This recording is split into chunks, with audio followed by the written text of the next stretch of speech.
साथियों, जब समय बदलता है, टाइम चेंज होता है, जब नए युग की शुरुआत होती है तो उसके साथ कदम से कदम मिलाना ये देश का दायित्व होता है। आज भारत मंडपम में देश अपने उस दायित्व को पूरा कर रहा है। पहले नेशनल क्रिएटर अवार्ड्स यानी पहला है, ये आयोजन नए दौर को समय से पहले पहचान देने का आयोजन है।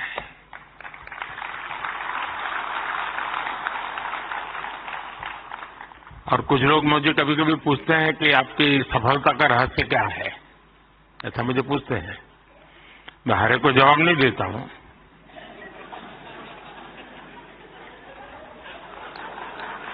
कोई रेस्टोरेंट वाला अपना किचन दिखाता है क्या?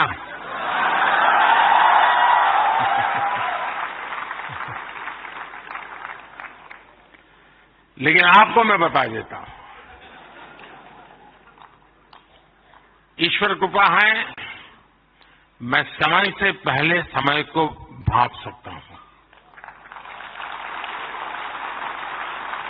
और इसलिए ये पहला ऐसा अवार्ड है जो शायद आने वाले दिनों में बहुत प्रमुख स्थान लेने वाला है।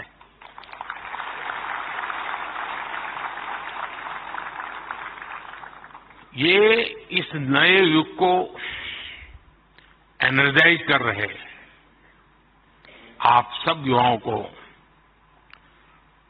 सम्मान देना, क्रिएटिविटी को सम्मान देना और समाज की रोजमर्रा की जिंदगी के प्रति जो संवेदनशीलता है उसको सम्मान करने का अवसर है। भविष्य में ये अवार्ड कंटेंट क्रिएटर्स के लिए बहुत बड़ा मोटिवेशन बनेगा। उनके काम को एक बहुत बड़ी पहचान मिलने वाली है। आज जिन्हें नेशनल क्रिएटर्स अवार्ड मिले हैं, मैं उन विजेताओं को तो बधाई देता ही देता हूं, पर जिन्होंने इसमें बढ़ चढ़ करके हिस्सा लिया, क्योंकि बहुत कम समय मिला था, हम ज्यादा इस चीज को पॉपुलर भी नहीं कर पाए थे और मैं नहीं चाहता था कि मैं इसमें और समय गंवाऊं, लेकिन जल्दी जल्दी में भी, इतने कम समय में भी 1.5-2 लाख क्रिएटिव माइंड्स इसके साथ जुड़ जाए, ये मेरे देश की भी एक पहचान बना देता है।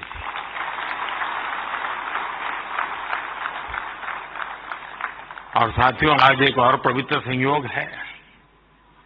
ये पहला नेशनल क्रिएटर्स अवार्ड महाशिवरात्रि के शुभ दिन पर आयोजित हो रहा है।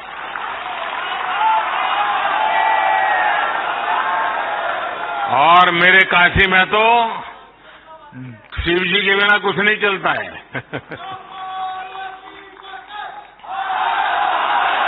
महादेव भगवान शिव भाषा, कला और क्रिएटिविटी के जनक माने गए हैं। हमारे शिव नटराज है। शिव के डमरू से माहेश्वर सूत्र प्रकट हुए हैं। शिव का तांडव लय और सृजन की नींव रखता है इतिहास। और इसलिए यहां जो क्रिएटर्स हैं उनके लिए नए सब्जेक्ट मिल जाएंगे। महाशिवरात्रि के दिन ये आयोजन अपने आप में बहुत बड़ा सुखद संयोग है और मैं आपको भी और देशवासियों को भी महाशिवरात्रि की बहुत बहुत शुभकामनाएं देता हूं। फ्रेंड्स, आज इंटरनेशनल विमेंस डे भी है, लेकिन मैं देख रहा हूं पहली बार पुरुष ताली बजा रहे हैं, वरना उनको लगता है हमारा तो कोई डे आता नहीं। आज जो अवार्ड मिले हैं उनमें भी बहुत सारी बेटियां मैदान मार गई हैं। मैं उनको भी बधाई देता हूं और भी मैं देख रहा हूं क्रिएटिव वर्ल्ड में हमारे देश की बेटियां बहुत बड़ी मात्रा में सबको देख रहा हूं। मुझे बहुत गर्व हो रहा है आप लोगों को देख करके। मैं देश की सभी महिलाओं को, बहनों को, बेटियों को इंटरनेशनल विमेंस डे की बहुत बहुत बधाई देता हूं। और आज ही मैं अभी, आप तो यहां बैठे हैं, मैं गैस सिलेंडर का 100 रुपया कम करके आया हूं।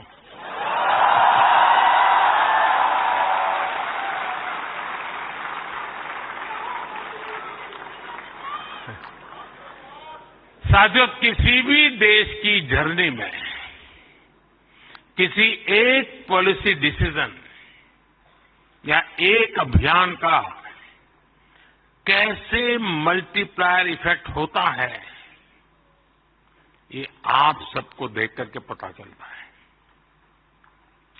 10 साल में हुए डेटा रिवॉल्यूशन से लेकर सस्ते मोबाइल फोन्स, डिजिटल अभियान, इंडिया अभियान ने एक प्रकार से कंटेंट क्रिएटर्स की एक नई दुनिया क्रिएट कर दी है। और पहली बार ऐसा हुआ होगा जब किसी सेक्टर की युवा शक्ति ने सरकार को प्रेरित किया हो, सरकार को मजबूर किया हो कि कब तक बैठे रहोगे, इसको भी सोचो। और इसलिए भी आप बधाई के पात्र हो। आज के इस अवार्ड फंक्शन का क्रेडिट अगर किसी को जाता है तो भारत के मेरे युवा मन को, हर डिजिटल कंटेंट क्रिएटर को जाता है। साथियों, भारत का हर कंटेंट क्रिएटर एक और बात को रिप्रेजेंट करता है। हमारे युवाओं को अगर सही दिशा मिले तो वो क्या कुछ नहीं कर सकते। आपने कंटेंट क्रिएशन का कोई कोर्स नहीं किया है ही नहीं तो क्या करोगे।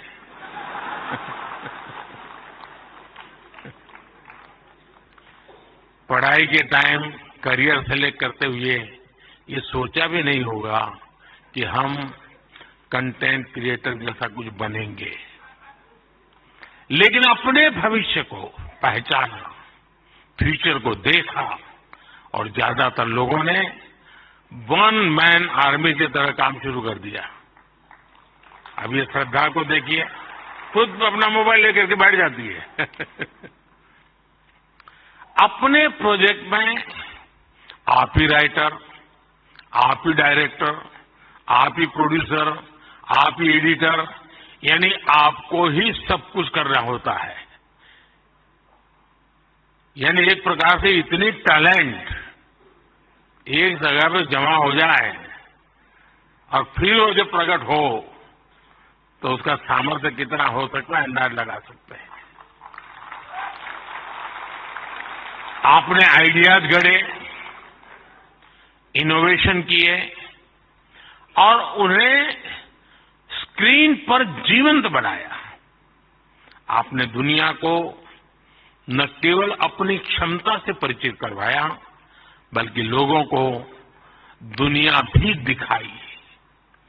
आपने जो हिम्मत दिखाई उसी के कारण आज आप सब यहां पहुंचे हैं और देश बड़ी आशा के साथ आपको देख रहा है।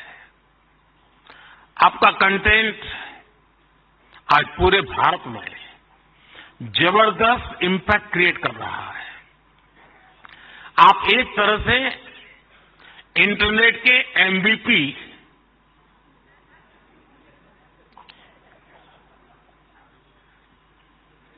ठीक है ना?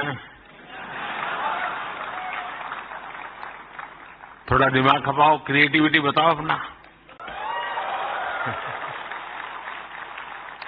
साथियों, आप सभी जानते हैं कि जब कंटेंट और क्रिएटिविटी आपस में कोलैबोरेट करते हैं तो इससे एंगेजमेंट बढ़ती है। जब कंटेंट डिजिटल से कलेक्ट करता है तो ट्रांसफॉर्मेशन आता है। जब कंटेंट पर्पस से कलेक्ट करता है तो इससे इम्पैक्ट दिखता है। और आज जब आप लोग यहां आए हैं तो मुझे भी बहुत सारे विषयों पर आप लोगों से कॉलैब रिक्वेस्ट करनी है।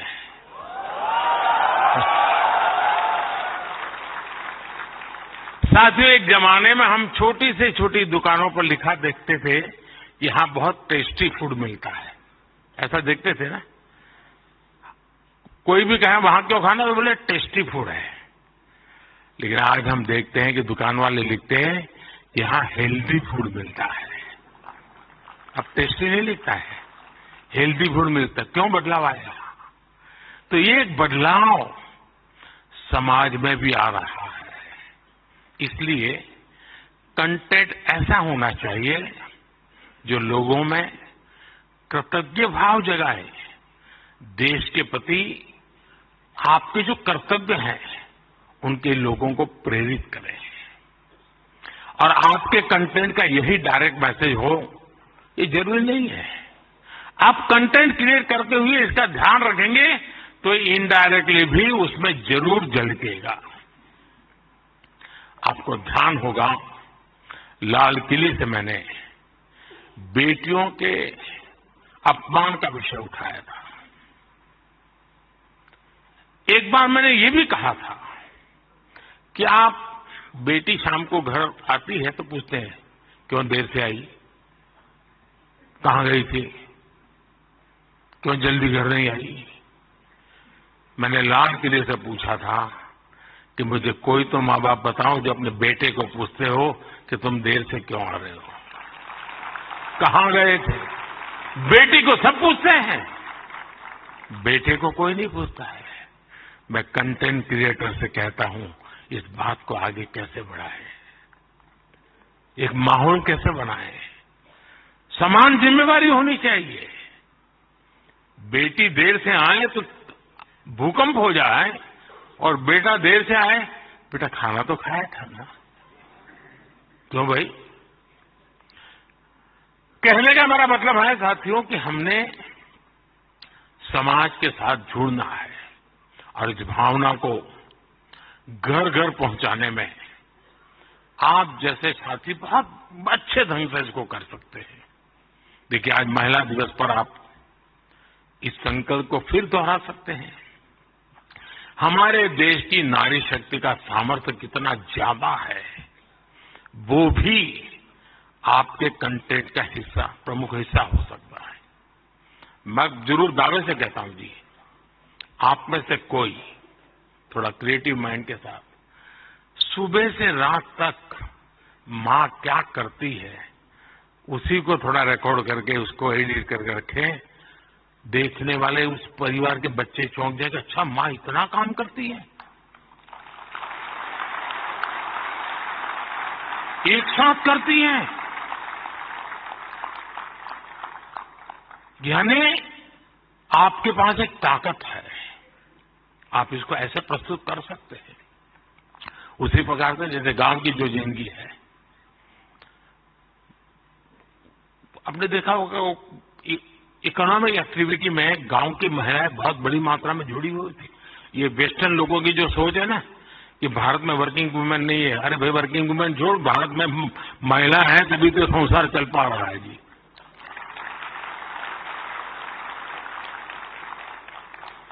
गांव में आप देखेंगे इतनी इकोनॉमिक एक्टिविटी हमारी माताएं बहनें करती है।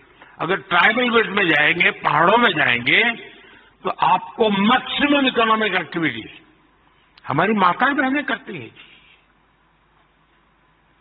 और इसलिए हमारी क्रिएटिविटी के द्वारा हम ये जो गलत परसेप्शन बने हैं ना, बड़े आसानी से बदल सकते हैं, हकीकतों के आधार पर बदल सकते हैं। और मैं मानता हूं हम इसको करना चाहिए।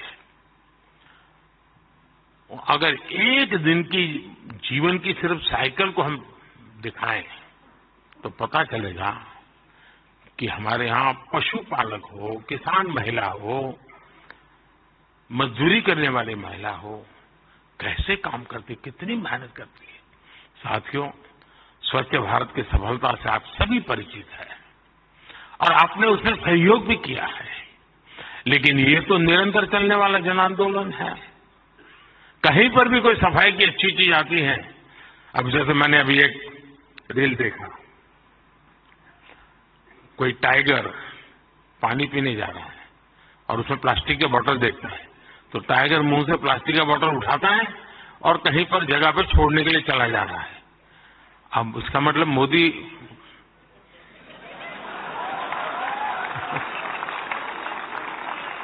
किस किस से बात पहुंचाता है, समझ गए ना?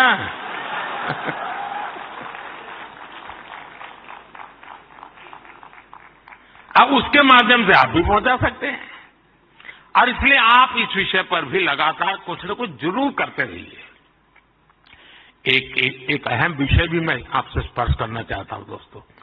ये छोटी छोटी चीजें जो मेरे मन को छूती है, मेरा मन करता है कि क्रिएटिव माइंड के लोग हैं तो शायद मैं मन खोल करके बातें भी कर सकता हूं, मैं भाषण नहीं कर रहा हूं जी।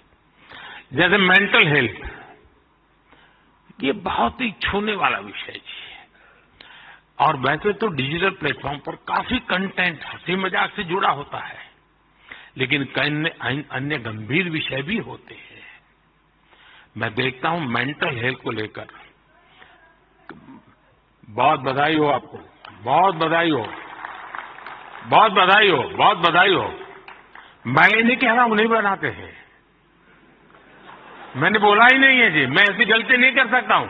मुझे मेरे देश के टैलेंट पे भरोसा है, मुझे मेरे देश के लोगों की संवेदनशीलता मुझसे जरा भी कम नहीं है।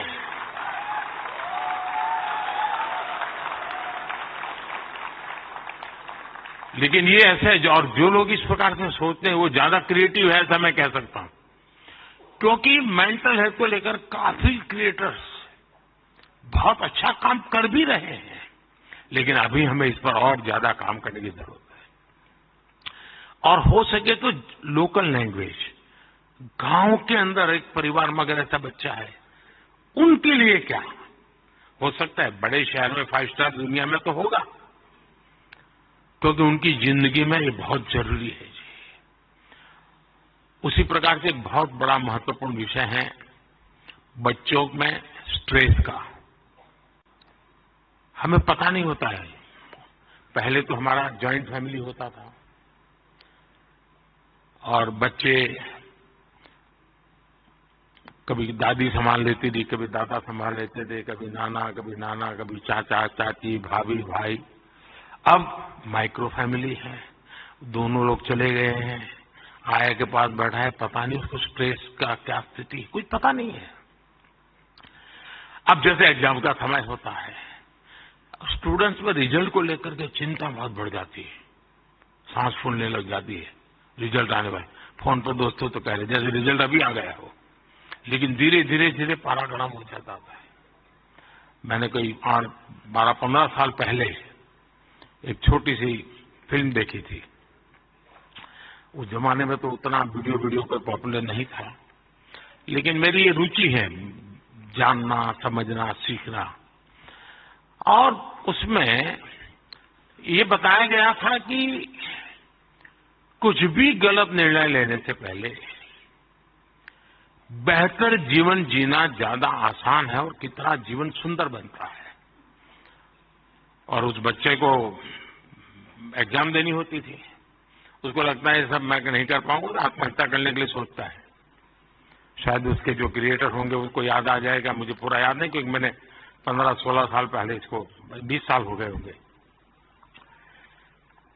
तो उसको मन करता है कि मैं रस्से से टांग करके जान दे दूं, तो रस्सा खरीदने जाता है। तो वो उसे पूछता है कितने फीट चाहिए लंबा, तो सोचता है फीट क्या होता है, तो जाके पढ़ाई करता है, फीट ऐसे होता है। फिर वो कहता है उसको वो हुक चाहिए, तो लोहे का चाहिए, कैसा चाहिए, उसकी पढ़ाई का। फिर उसके ध्यान में आता है यार मरने से ज्यादा तो पढ़ना सरल है। बहुत ही अच्छी फिल्म बनाई उसने, हार्डली 7-8 मिनट की होगी, लेकिन जब मैंने उसको देखा और वो ये जो आत्महत्या करने का मूड बन जाता है बच्चों का, छोटी सी चीज है लेकिन उसकी जिंदगी को एक नई राह दिखा देती है। अब आप भी जानते हैं मैं परीक्षा पे चर्चा का कार्यक्रम करता हूं। आपको लगता है कई लोगों को मजाक उड़ेगा क्या यार के प्राइम मिनिस्टर है क्या बच्चों के साथ परीक्षा पे चर्चा करता रहता है, फालतू समय का। मैं जानता हूं दोस्तों को, मैं कोई सरकारी सर्कुलर नीचे निकाल करके बच्चों की जिंदगी नहीं बना सकता। मुझे उनके साथ जुड़ना पड़ेगा, उनको जानना पड़ेगा, जी जान से जुटना पड़ेगा। और उस समय यानी बारिश के बाद अगर मैं खेत में काम करूं तो काम का है, परीक्षा के दिनों में उसकी बड़ी ताकत होती है। और इसलिए मैं हर साल रेगुलरली ये कार्यक्रम करता हूं, क्योंकि मेरे मन में यही होता है कि इन बच्चों के साथ में कुछ बातें करूं, खुल करके बातें करूं। हो सकता है किसी को एक आध चीज काम आ जाए, उनके मन को छू जाए, उनका हाथ पकड़े, उनकी हैंड होल्डिंग करे, उनके माँ बाप को लगे, टीचर को लगे। साथियों ये सारे काम मैं तो रील बनाने के समय नहीं निकाल सकता, तो मैं ऐसे काम कर लेता हूं, लेकिन आप तो वो भी कर सकते हैं जी।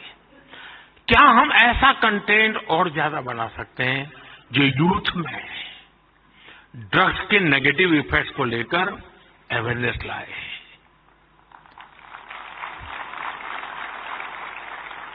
हम बिल्कुल दावे से क्रिएटिव वे में समझा सकते हैं कि drugs is not a tool for youth.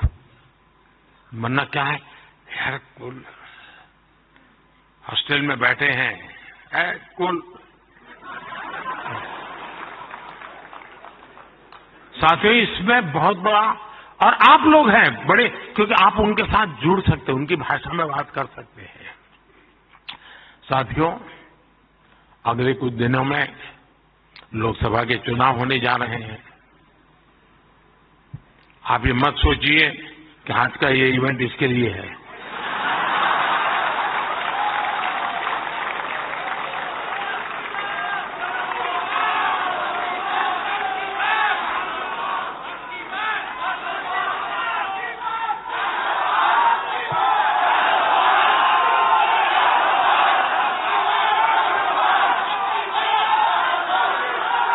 और मैं आपको गारंटी देता हूं कि हो सका तो नेक्स्ट शिवरात्रि पर भी, या तो डेट कोई और हो सकती है, या ऐसा कार्यक्रम मैं ही करूंगा।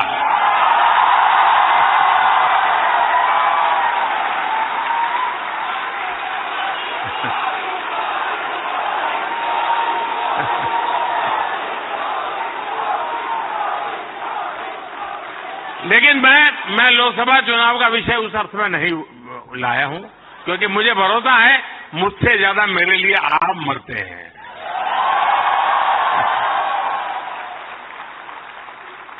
और आप मेरे लिए इसलिए मरते हैं क्योंकि मैं आपके लिए जीता हूं, और जो अपने लिए नहीं जीता है उसके लिए मरने वाले बहुत होते हैं।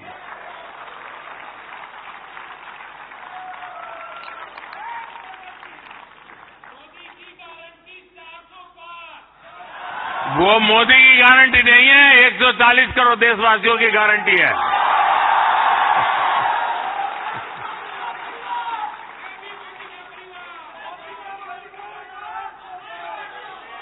ये बात सही है, ये मेरा परिवार है। साथियों मैं जो लोकसभा चुनाव की बात कर रहा था, और एक क्रिएटिव वर्ल्ड के लोग बहुत बड़ा काम कर सकते हैं। क्या हम ऐसा कुछ कर सकते हैं कि हमारे यूथ और खास करके हमारे फर्स्ट टाइम वोटर, उनको हम जागरूक करने के लिए क्या कर सकते हैं, और उसको पता हो कि वोट देना यानी किसी को जिताना हराने का काम नहीं है जी। वोट देने का मतलब है तुम इतने बड़े देश की निर्णय प्रक्रिया के हिस्सेदार बने हो, तुम देश का भविष्य बनाने वाले एक महत्वपूर्ण पार्टनर हो। ये उस तक पहुंचना जरूरी है जी। उसको कभी ये मत कहिए किसको वोट दो, लेकिन आप उसको जरूर कहिए कि वोट तो देना ही चाहिए। वो तय करेगा किसको देना किसको नहीं देना, वो तय करेगा, लेकिन वोट देना चाहिए, ये उसको जरूर कहना चाहिए। और मैं मानता हूं हमारे देश में, दुनिया के देश जहां जैसे जैसे समृद्धि बढ़ती गई, वोटिंग पैटर्न घटती गई। दुनिया में देश समृद्ध हुए, लेकिन अलग अलग व्यवस्थाओं ने समृद्धि तक ले गए और बाद में लोकतंत्र की दिशा में गए। भारत 100% लोकतंत्र के ही अधिष्ठान को लेकर के समृद्ध राष्ट्र बनने के सपने को लेकर के चला है और दुनिया के लिए मॉडल बनने वाला है। ये दुनिया के लिए बहुत बड़ा मॉडल बनने वाला है, लेकिन उसमें मुझे मेरे देश के नौजवानों की भागीदारी चाहिए। 18, 19, 20, 21 साल के अंदर। साथियों, हम अपने आसपास देखते हैं कि जो दिव्यांगजन होते हैं, स्पेशली एबल्ड होते हैं, उसमें बहुत प्रतिभा होती है, टैलेंट होता है। आप उनके लिए भी एक बड़ा माध्यम बन सकते हैं, उन्हें सपोर्ट कर सकते हैं। हमारे दिव्यांगजनों में जो इनहेरेंट ताकत होती है, उसे बाहर लाने की आवश्यकता है। उसे भी सोशल मीडिया की शक्ति से जोड़ने की जरूरत है। साथियों, एक और विषय है भारत का इन्फ्लुएंस, भारत के बाहर और ज्यादा बढ़ाने का। आज दुनिया में आप में से जो भी परिचित होंगे विश्व के साथ, आज भारत का तिरंगे का बहुत आन बान शान है, भारत के पासपोर्ट की आन बान शान है कि नहीं है? है ना? आपने देखा होगा यूक्रेन से बच्चे जब निकल रहे थे, तिरंगा झंडा दिखा दिया, काम चल जाता था जी।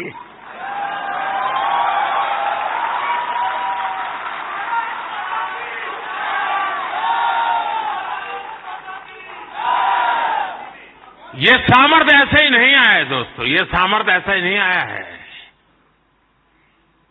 इसके पीछे एक मिशन बोर्ड में तपस्या की गई है।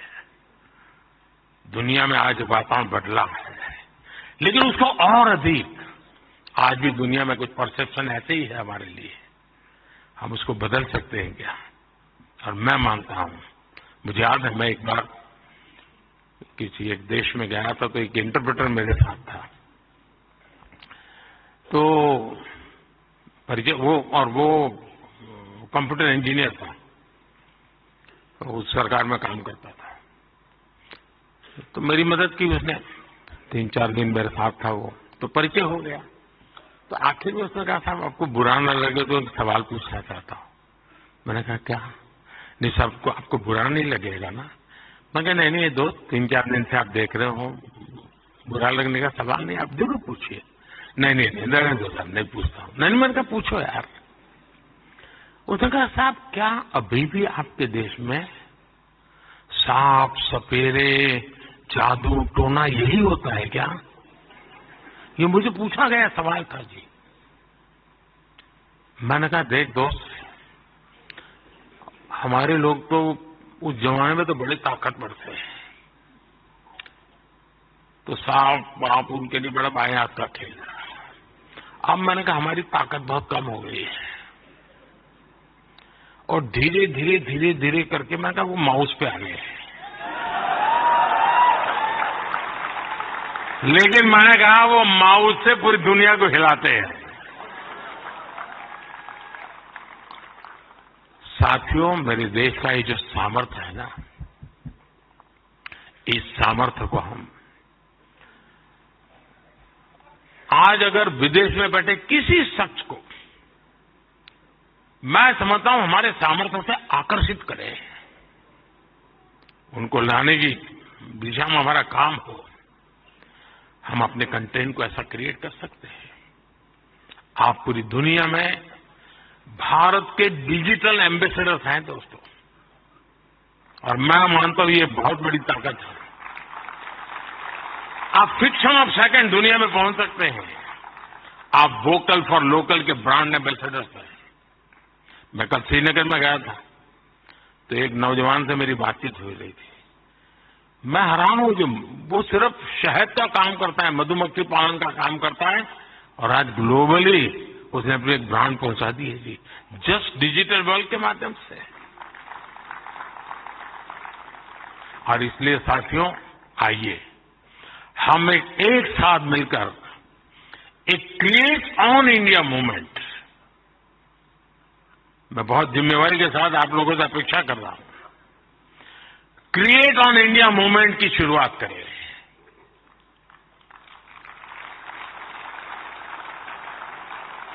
हम भारत से जुड़ी स्टोरीज को, भारत की संस्कृति को, भारत के हेरिटेज और ट्रेडिशंस को पूरी दुनिया से शेयर करें। हम भारत की अपनी स्टोरी सबको सुनाएं। Let us create on India and create for the world.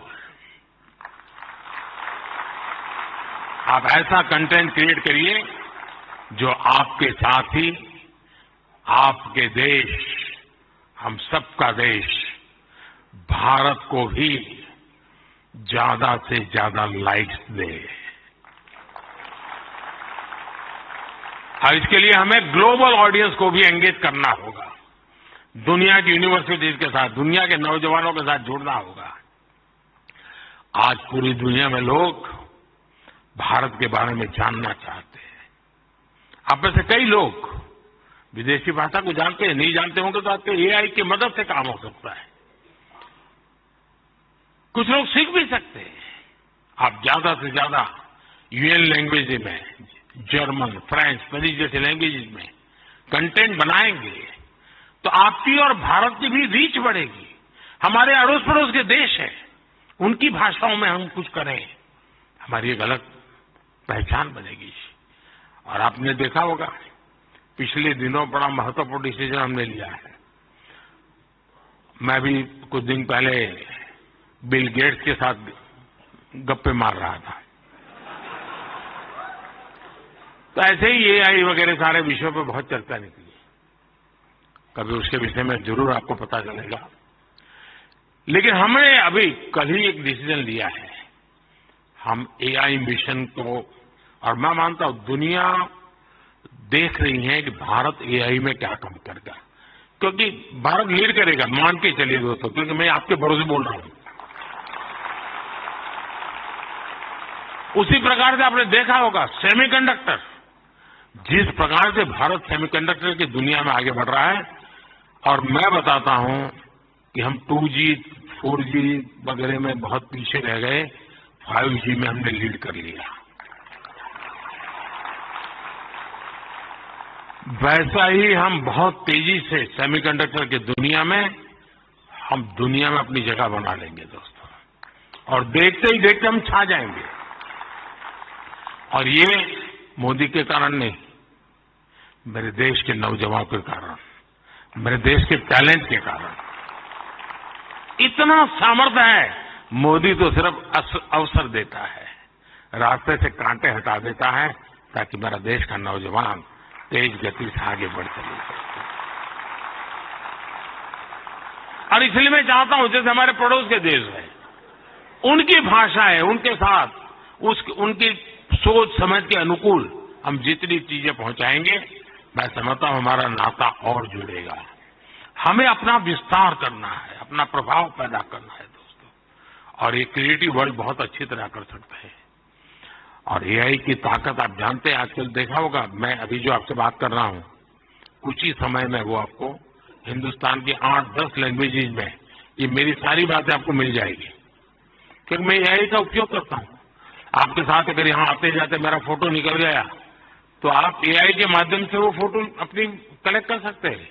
NaMo app पर जाएंगे, फोटो बूथ पे चले जाएंगे, आराम से आपको मिल जाएगी मेरी फोटो। आज से 5 साल पहले कहीं मिल गए होंगे, एक कोने में मुझे देख रहे हैं, आपकी एक हाथ फोटो में आई है, तो भी वो आपको खींच करके ले आएगा वहां। ये एआई की ताकत है, हमारे देश के नौजवानों की ताकत है। और इसलिए मैं कहता हूं सबको कि भारत के पास ये सामर्थ्य है, हमें सामर्थ्य को लेकर के आगे जाना चाहता है, और नेशनल इंटरनेशनल लेवल पर भारत की एक छवि नई ऊंचाई पर ले जाने का काम हम अपनी इस क्रिएटिविटी से कर सकते हैं। एक फूड क्रिएटर किसी को मुंबई के वड़ा पाव की मशहूर दुकान तक पहुंचा सकता है। एक फैशन डिजाइनर दुनिया भर को ये बता सकता है कि भारत के कलाकारों की खूबी क्या होती है। एक टेक क्रिएटर पूरी दुनिया को बता सकता है कि मेक इन इंडिया से हम क्या बना रहे हैं और भारत में इनोवेशन कैसे बढ़ रहा है। एक गांव में बैठा ट्रैवल ब्लॉगर भी विदेश में बैठे किसी व्यक्ति को अपने वीडियो से हिंदुस्तान की यात्रा के लिए मोटिवेट कर सकता है। हमारे भारत में तो इतने अलग अलग तरह के मेले होते हैं, हर एक पर्व में अपनी एक स्टोरी होती है और दुनिया उसे जानना चाहती है। जो लोग भारत को जानना चाहते हैं, भारत के कोने कोने को जानना चाहते हैं, उनकी भी आप बहुत मदद कर सकते हैं। साथियों, इन सारे प्रयासों में आपकी स्टाइल, आपका प्रेजेंटेशन, आपका प्रोडक्ट, आपके फैक्ट, अगर मैं मानता हूं हकीकतों के विषय में कॉम्प्रोमाइज कभी मत कीजिए। आप देखिए एक यूनिक अंदाज में आप जाएंगे। अब देखिए आर्टिफैक्ट्स तो बहुत होते हैं, आर्कियोलॉजी वाले ने बहुत चीजें निकाली होती है, लेकिन जो म्यूजियोलॉजी जानता है ना, वो जब उसको बनाता है, रखता है, तो हम उस युग में पहुंच जाते हैं। 300 साल पुरानी चीज देखते हैं तो लगता है कि मैं उस समय जी रहा हूं। क्रिएटिविटी की ये ताकत होती है दोस्तों।